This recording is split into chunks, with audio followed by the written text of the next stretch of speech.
Good morning everybody, welcome to wonderful Brazil. It is the first day here of competition. We're going to start off with the men. There's been a slight change in the judging formats. The riders will perform one trick per tack, and the best 8 tricks, the sum of those numbers will be their heat score. So make sure you check it out, there's going to be some insane action.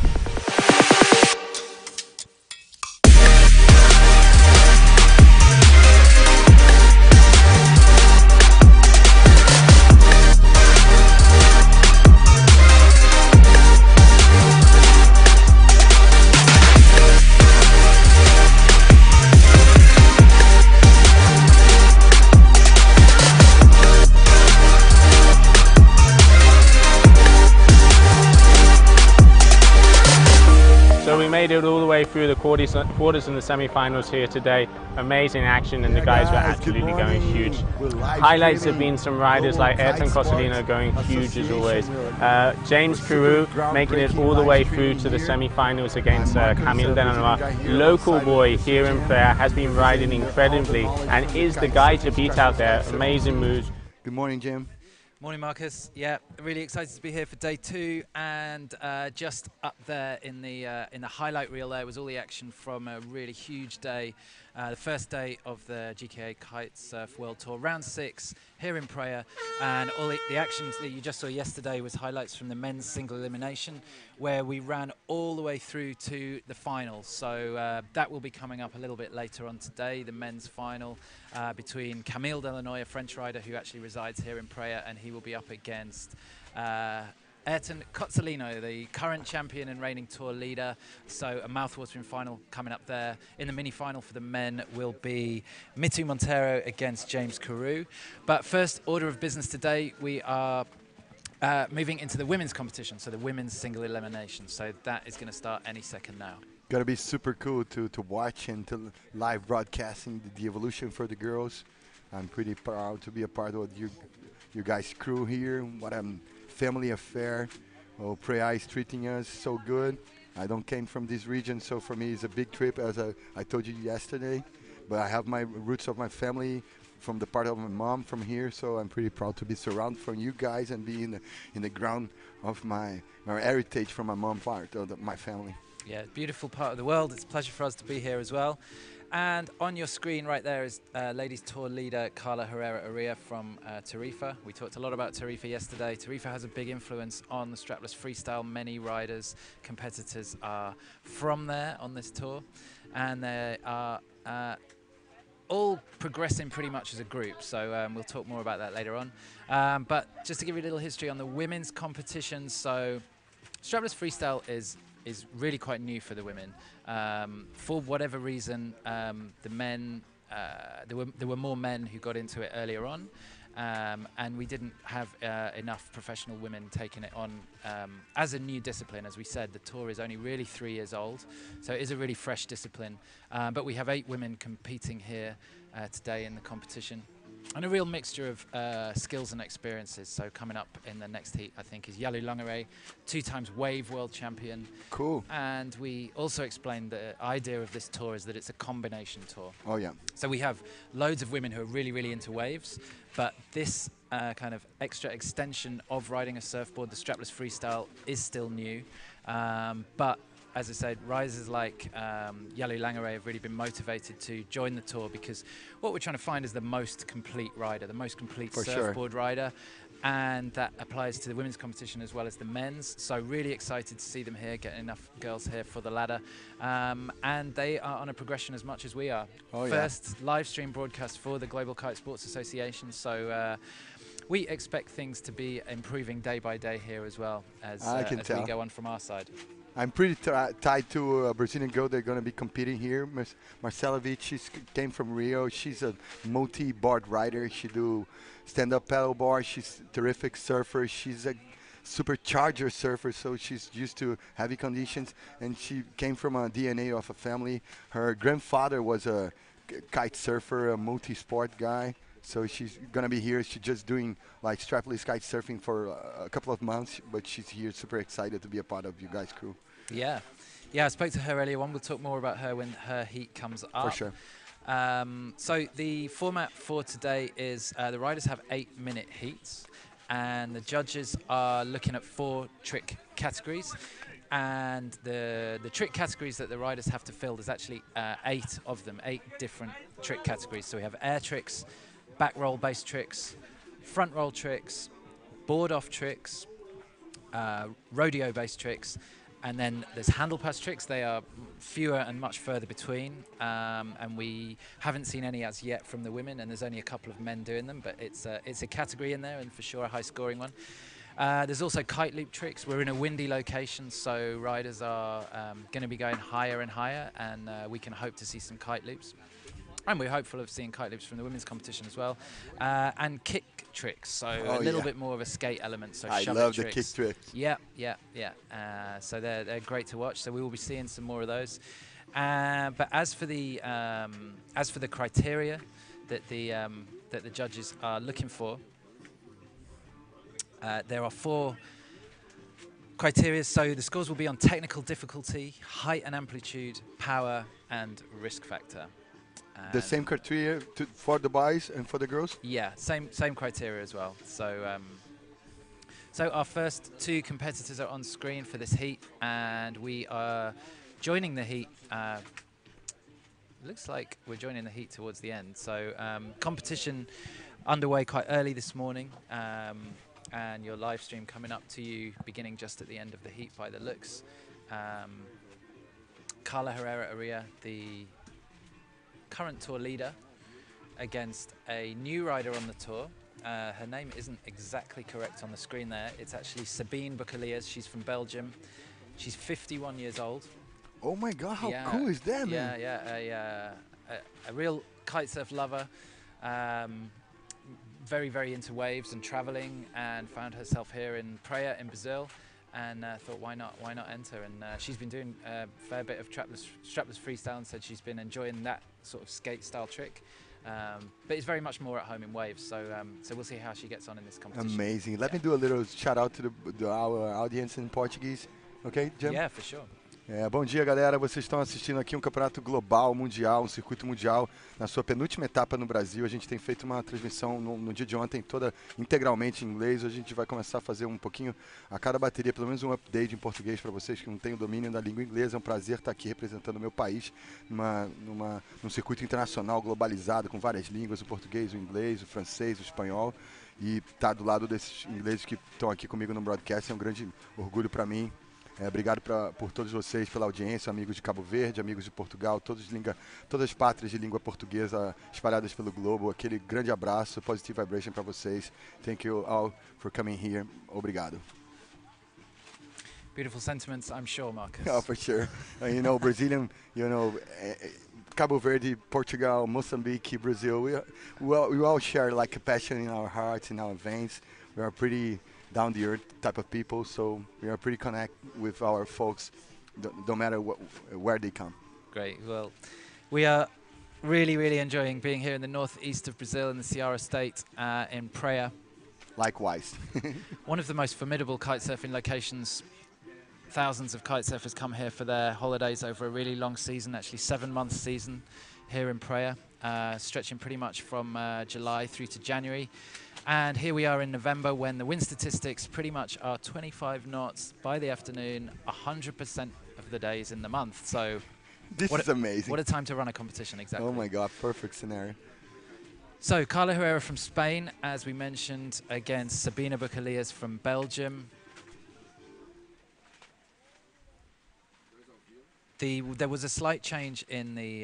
This is the first time that we've run a live stream. It's also the first time that the judges on our tour are using a live scoring system. So cool. they have been scoring in the past with iPad technology, okay. and the technology recognizes the tricks and puts them into trick categories. Okay. But there is a slight extra technical element when we're doing a live stream as well. So oh, yeah. Ordinarily in a heat, a rider can do as many trick attempts as they want. Usually this tour is very, very appealing to the spectators. Depending on where we go, some locations have a lot of spectators on the beach because we're close to a community. Oh, yeah. And other locations in more remote areas, there might be less. But anyway, generally it's based around crowd entertainment. So you can imagine when there's a few riders on the water doing loads and loads of tricks, you can kind of never predict what's going to happen. They're going off like fireworks. But obviously for the live stream and for looking for more quality over quantity, it's a progression, and so the riders, you will see that they will probably only do one trick on the way out and maybe one trick on the way in. Okay. There is a gentleman ladies agreement that you know, just to pay a little bit of attention as to whether the other rider is doing a trick at the same time. Okay. A judge has to look at the trick, analyze the trick, enter the trick into their scoring system, takes around 15 seconds, and then look back up on the water There is again. a whole process. Yeah, so you know, if there's loads of tricks going off back to back, then riders, you need to appreciate that that's quite hard work for the judges. It's also quite hard work for the live stream, and we don't want to miss anything. So, so we can expect a steadier flow of tricks. Carla Herrera making her way around a rodeo back roll there. Back roll based tricks are pretty much the core of the competition at the moment. As when you generally learn to kite surf, one of the first tricks that you will learn is a back roll. It's a really nice feeling trick, really nice so and floaty. plastic to watch. Yeah, and nice here with the kickers, small kickers coming in from the right. So a rider will just edge the board up into wind and allow the wind to help them to go round. Not doing too much with the kite at this stage in the basics of the trick, and coming into land. Obviously without foot straps it makes it much more difficult. We're gonna have a little commercial break, guys. We're gonna be right back with more action to come here, so stick around.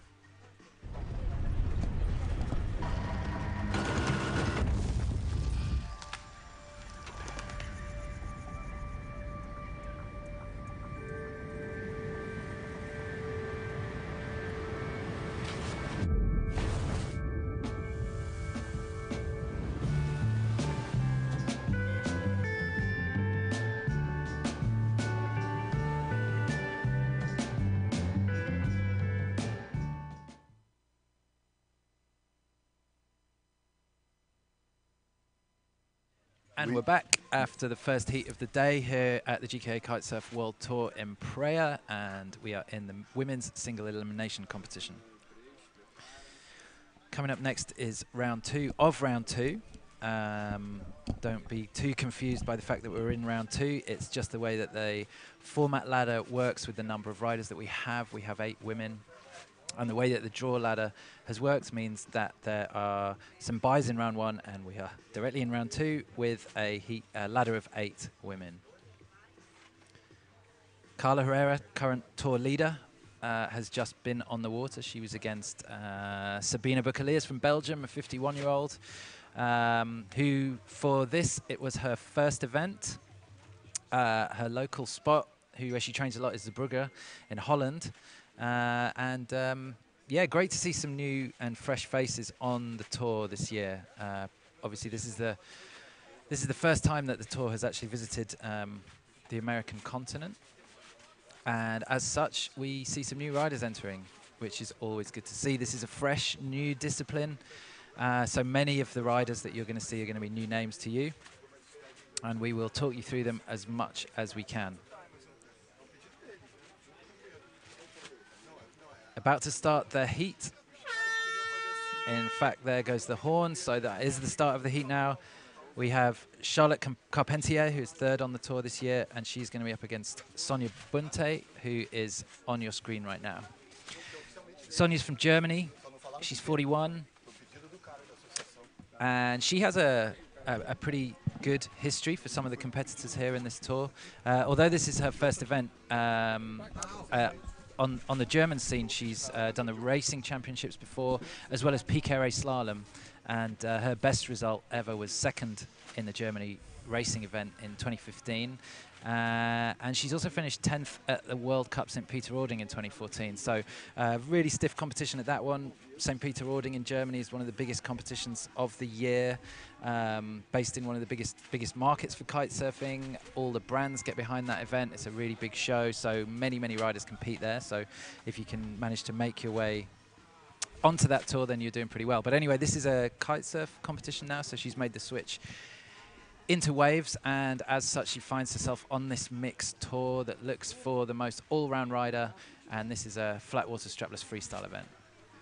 The vision for having a flat water strapless freestyle event is that the progression towards taking some of these maneuvers into waves in the future is where we are going to be at. So we're just at the start of that journey now. as we see Charlotte Carpentier on your screen, recently switched to core from F1, so no doubt getting used to some She's no longer on F1? New equipment as well. No, she is recently signed to core. I love her board, man. Core Nice one wedges. yeah, it's pretty much a freestyle based board, kind of squarer, much flatter. No rocker almost. Yeah, so really good edge and rail grip for going upwind, and popping for tricks, and also really quick to get going. So planes, it's a fast board. Yeah, planes through lulls pretty well. So so really important with tricks is to be able to maintain a constant speed. More traditional shortboard surfboards with a lot of rocker and a lot of rail shape are made to kind of hug and grip the water around a turn. They're slower. Yeah, there's much less hug and grip needed around a turn. It's more about rail edge grip and pop, and also control on landing. And that's why a kind of squarer, flatter board's going to help here. Nice little back roll transition from Charlotte. The winds aren't quite as strong as we had yesterday afternoon. It is still 10 to 11 in the morning here in Prea. And generally in these super regular hairdryer winds, we'd expect a peak of around, can be up to 30 knots here in the afternoon around about 3 o'clock. So, do you think right now is like 18 maybe? Yeah, it's kind of coming up to 20. You can see there's not as many white caps on the water as we saw yesterday afternoon. So so it's a bit less windy today. It did start pretty overcast here this morning. Yeah. And there was a brief second of rain in the air. So quite strange for this time of year. I'm told that around February, March, there's actually quite a lot of rain here in Brazil. I mean, these lovely palm trees have to get fed at some time, I suppose. For sure. Yeah, from time to time, man. So, on your screen, Sonja Bunter from Germany, 41, entering her first competition here for the GKA, although, as I mentioned, has some experience in slalom and World Tour racing as well. And what we've seen is a lot of the riders enjoy making the switch into different disciplines in kiteboarding. Cool. It's one of the great things about the sport is that we have this tool and this power source that allows us to ride many different boards. It's a lot of fun to watch, like the clash of generations between the old school girls from another divisions of kite surfing, another scenario, being here clashing with the new girls. Yeah, exactly. Charlotte Carpentier has done every event on the tour this year. She is from France. 27 years old, from Montpellier in France. She's actually been riding strapless for 18 months, so joined the tour after 6 months of making the transition from freestyle. Again, is another rider who finds herself really at home in waves, really enjoyed the Cape Verde stop this year. This is round 6 of a 7-stop tour. We started the tour in Cape Verde at Punta Preta, one of the spiritual homes of wave kiting, and every rider enjoyed that. And we'll be having more and more wave events as the tour progresses. 2020 tour is looking stacked already. A really big program of events coming up for next year. But as we say, this is the penultimate stop of the 2018 championship, and we'll be rounding it up in Torquay, Australia next month. And that event is going to be a mix. Part wave, part freestyle. So really excited to see how that plays out. But right now, Charlotte Carpentier coming in left foot forward, back in towards the beach. Sending the kite up for a little egg into a rodeo. Can she get it in landing? Not quite. Needs a little bit more height at the minute.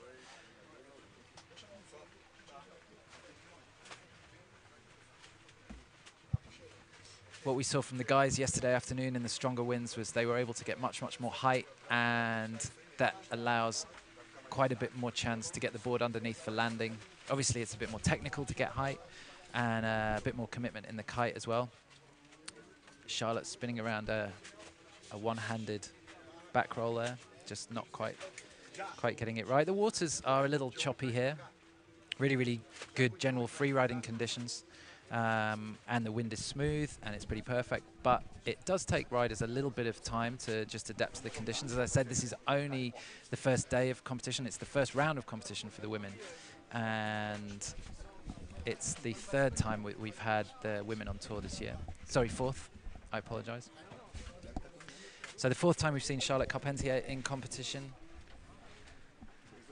looks like she's taken a lead over Sabina, who hasn't competed before, is generally a wave rider. It's the first competition for her? Yeah, first Here in the competition for strapless Sabina. scene? First in strapless, yeah. Has a pretty good heritage in racing, particularly on the German scene.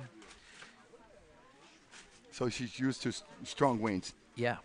Yeah, very used to strong winds. Most riders generally prefer strong winds. Obviously, the lighter the rider, the more strong a wind can feel. But Sure. generally in the afternoon, all the girls have said that 25 to 30 knots is pretty strong for them.